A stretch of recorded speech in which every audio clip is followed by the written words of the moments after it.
Hi, I'm Reverend Jake Zabel, and welcome to Children's Bible Stories.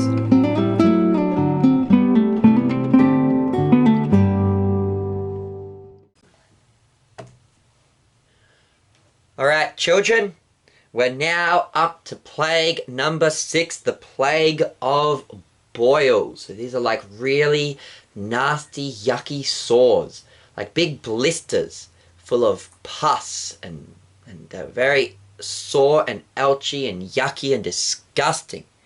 And so God told Moses to go to Aaron and to take some ash out of the fireplace, and he was to go out and he was to sprinkle it into the wind, and the ash would blow and it would send a plague of boils upon all the Egyptians. Again, God would protect the Hebrews in Goshen, but all the Egyptians would be covered head to toe in nasty boils.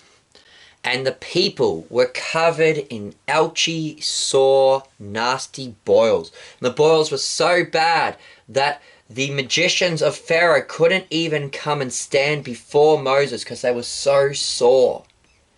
And the Bible says then that God hardened the heart of Pharaoh. Now this is something that is important to understand, children, because first of all, God didn't start by hardening the heart of Pharaoh. Pharaoh started hardening his own heart towards God, saying, I won't believe in God, I'm going to hate God and be an enemy of God. And now the Bible says that God hardened Pharaoh's heart. Now, the Bible says, God doesn't want people to reject him. God doesn't cause people to not have faith. God is the one who gives people faith. If a person doesn't have faith, it's because of their own wicked sinfulness. And so what it means by God hardening the heart of Pharaoh is that God was going to use these events because God knew that Pharaoh wouldn't believe.